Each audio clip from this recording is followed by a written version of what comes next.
ఇదిగోండి ఇవి 2 బ్లౌజులు ఉన్నాయి చూడండి. అంటే మనకి ఒకటేసారి 3 బ్లౌజులు ఎలా కట్ చేసుకోవాలో కూడా చూపించినాను కదా. ఒక బ్లౌజు ఇప్పుడు కట్ చేసుకొని 2 బ్లౌజులు ఎలా కట్ చేసుకోవాలో కూడా చూపించేస్తాను చూడండి. అంటే మనం ఆల్రెడీ ఒక బ్లౌజు కట్ చేసుకున్నాం కదా. ఇప్పుడు ఆ కట్ చేసుకున్న బ్లౌజు ఇలా వేసేసుకోవాలి, నీట్గా ఇలా వేసేసుకుందాం. ఇప్పుడు మనకి 2 ఉన్న బ్లౌజు కాస్త 4 జబతలకు వెళ్ళిపోయింది కదా. ఇక్కడ ఎగస్ట్రా ఉన్న క్లాత్ కట్ చేసేసుకోండి.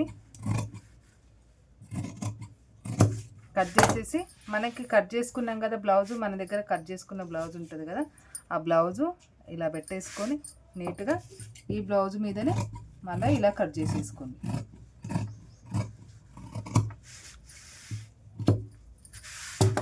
చూడండి ఇలాగనమాట. మనకి సేమ్ మనకి ఆల్రెడీ కట్ చేసుకున్న బ్లౌజ్ మీద పెట్టి ఇలా కట్ చేసేసుకుంటే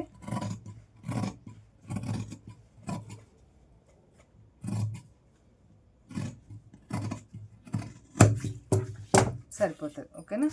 ఇప్పుడు బ్యాక్ సైడ్ కూడా కట్ చేసేసుకుందాం. చూడండి ఇలా వేసుకున్నాం కదా.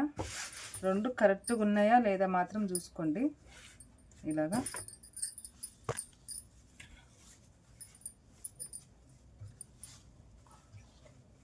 ఇప్పుడు ఇట్లా నీట్గా వేసేసుకొని బ్యాక్ పార్ట్ ఉంటుంది కదా, ఈ బ్యాక్ పార్ట్ అనేది ఇలా వేసుకోవాలి. చూడండి ఇలాగా ఇలా వేసేసుకొని నీట్గా బ్యాక్ పార్ట్ ఆధారంగా ఇలా కట్ చేసేసుకుందాం.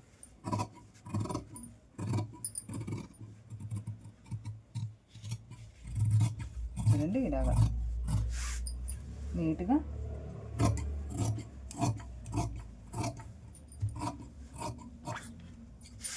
ఇప్పుడు కింద ఎగస్ట్రా ఉన్న క్లాత్ సేమ్ మనం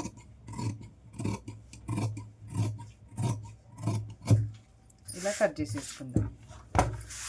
ఇంకా ఫ్రంట్ పార్ట్ కూడా సేమ్ మనం ఆల్రెడీ కట్ చేసుకుంది ఉంటుంది కాబట్టి ఫ్రంట్ పార్ట్ కూడా ఇలా వేసుకుంటే మనకి గీసేది కొలిచేది ఏమి ఉండదు, డైరెక్ట్గా మనం కట్ చేసుకోవడమే. చూడండి ఇలాగా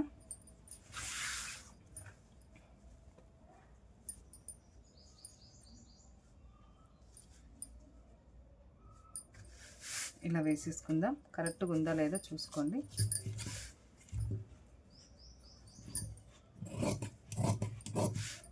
ఇలాగా నీట్గా దీని ప్రకారం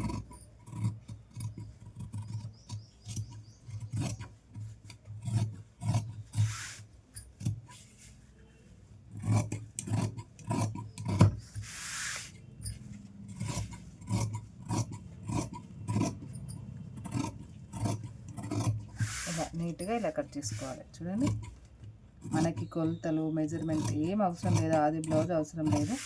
ఒక బ్లౌజ్ కట్ చేసుకొని ఎన్ని బ్లౌజులున్నా ఇలా పెట్టి కూడా మనం కట్ చేసుకోవచ్చు అన్నమాట. ఓకేనా.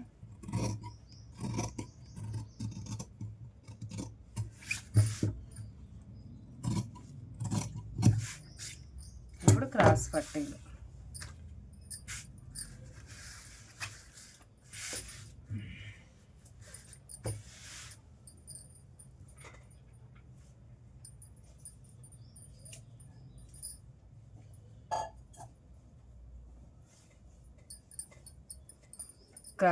ఇలా కట్ చేసుకుందాం. మనకి ఇలా సరిపోదు క్లాత్ కాబట్టి ఇలా నీట్గా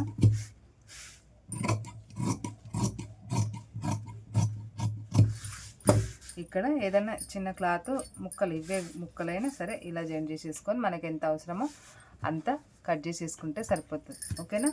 మరి నేను చెప్పేది మీకు ఈజీగా అనిపిస్తే నచ్చితే లైక్ కొట్టి సబ్స్క్రైబ్ చేసుకొని సపోర్ట్ చేయండి. బాయ్.